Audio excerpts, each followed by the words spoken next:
Fala aí pessoal, beleza? Aqui é o Glauco Peixe, Blockchain Developer, e hoje eu quero compartilhar o passo a passo do deployment na Flow Blockchain e também um pouco mais sobre a minha experiência pessoal nesse processo.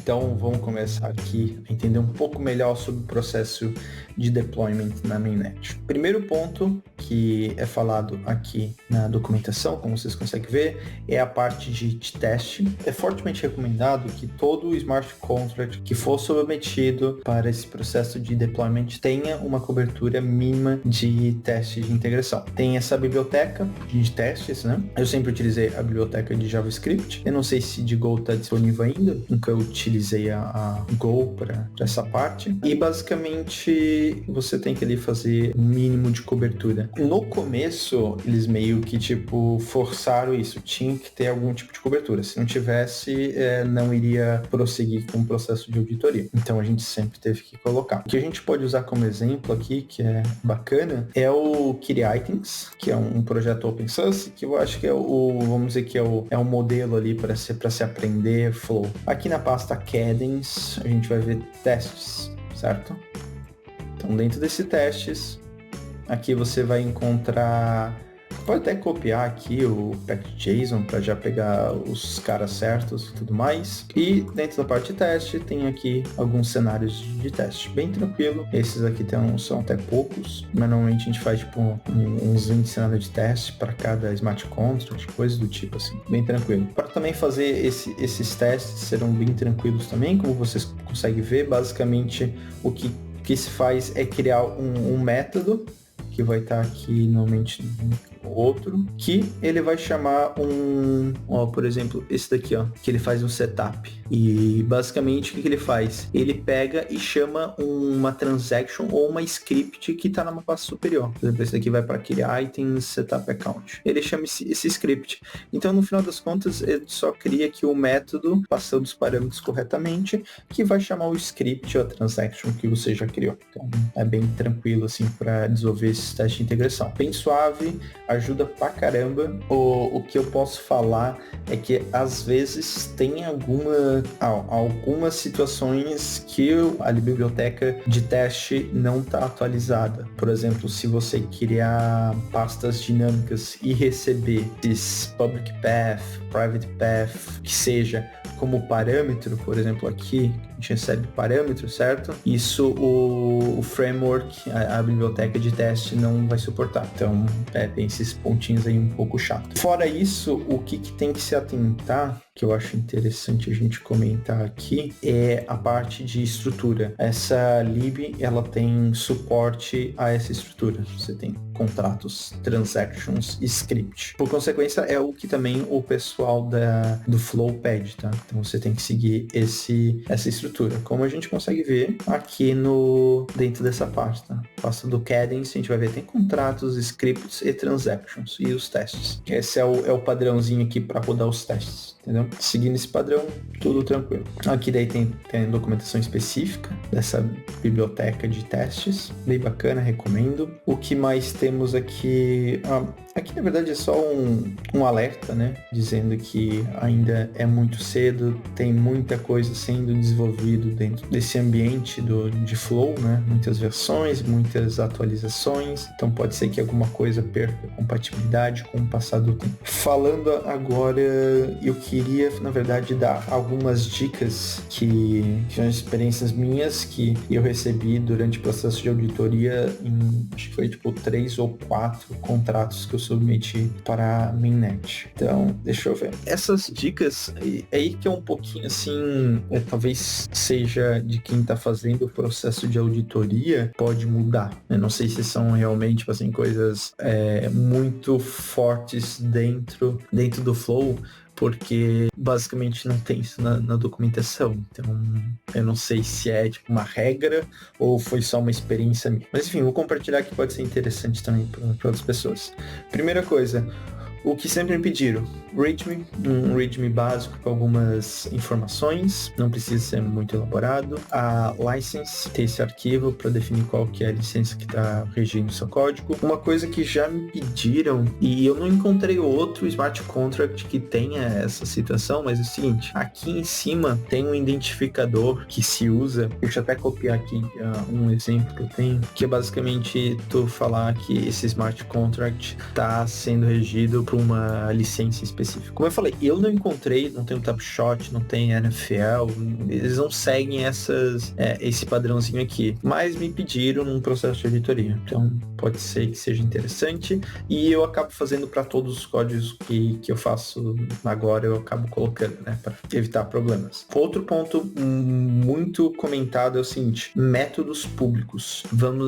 Eu acho que eu não tenho um exemplo. Storefront, não sei se vai ter aqui. Basicamente isso daqui, ó. Quando é um método público, eles acabam perguntando se esse método é realmente necessário, se ele precisa estar exposto, se não poderia estar dentro de um processo tipo assim, o administrador que libera um resource ou coisa do tipo. Tudo que conseguir de evitar tipos de funções públicas dentro do root que qualquer pessoa poderia acessar é recomendado. Outra coisa também que tem na documentação, que é sobre dictionaries e arrays públicos. Por exemplo, aqui, né? A gente tem esse exemplo, que o acesso dele é só dentro desse resource. Se ele tivesse público assim, a gente receberia uma recomendação da equipe do Flow para mudar isso, porque ele é vulnerável. Então, tudo que é dictionary, array, que está em público, eles recomendam trocar o acesso ou para account ou para self, para que seja um pouquinho mais seguro.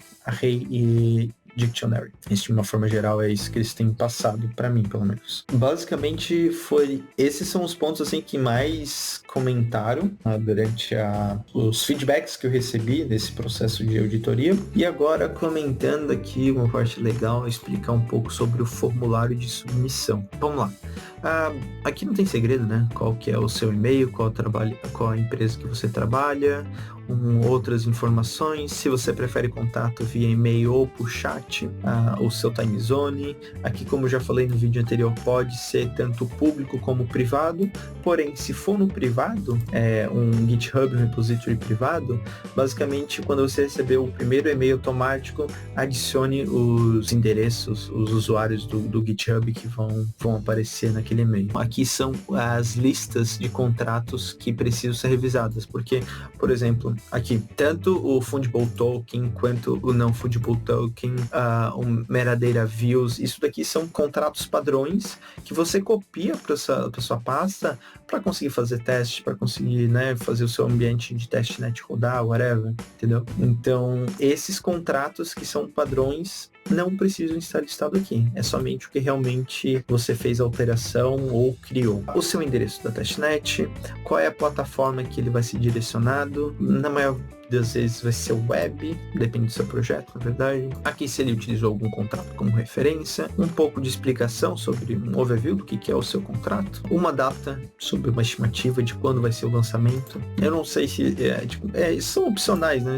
Não são realmente assim importantes, sabe? É bom se tiver. A parte de minting, então ele pode ser lazy mint, que seria o mint on demand, que, por exemplo, a pessoa clica no Pi e naquele momento vai ser mintado e transferido NFT para a pessoa. Pode ser o pre-mint, que no final das contas, a carteira, o collection, aquela NFT já existe dentro de uma NFT, dentro de uma collection, e depois ela só é transferida para a conta de quem comprou, ou o híbrido, que teria as duas situações. Só um pouquinho sobre o seu projeto novamente, qual SDK você está utilizando. Eu normalmente utilizei o JavaScript. Se tem alguma SDK personalizado, qual que é a forma de pagamento, normalmente tenho utilizado o FSD. Tem a wallet implementação, Blockto, e provider, Water provider. Até que eu acho que normalmente não preencho. Aqui tem um ponto bem legal, que é basicamente você compartilhar qual que é a public key, tanto da mainnet account, quanto do administrator mainnet account. O que significa isso? O primeiro vai ser aonde o seu contrato vai ser deployado e aonde que ele vai ser salvo. Essa é a função dessa primeira wallet, onde que ele vai ser salvo. Dando um exemplo aqui, eu vou ver se eu consigo pegar, por exemplo, a wallet da Vibe3 da mainnet. Ó, como vocês conseguem ver, tem essa wallet aqui, certo? E ela é responsável por armazenar esse contrato. Então, ela está salva dentro dessa wallet. Esse campo aqui, essa primeira public key, vai ser responsável por isso, por salvar o contrato dentro da wallet. Esse outro aqui já é um pouquinho diferente. Como você sabe, ele é opcional, então você pode ter ou não ter, mas o que ele acontece? Se você quiser, porventura, ter uma wallet específica para salvar o contrato e uma outra para ser considerado como se fosse administrador, você consegue fazer essa estrutura passando ali a segunda public key, e daí o que vai acontecer? A segunda public key vai ser responsável por rodar esse código. Olha só que interessante. Então, no caso, você consegue fazer aquela segunda wallet, rodar esse código e ter as configurações defaults, que aqui normalmente é onde o pessoal faz, por exemplo, cria instâncias de administrador, de minter, né, coisas especiais, entendeu? Então esse até é um bom exemplo aqui do KitItens, que ele cria o minter e já salva nessa conta.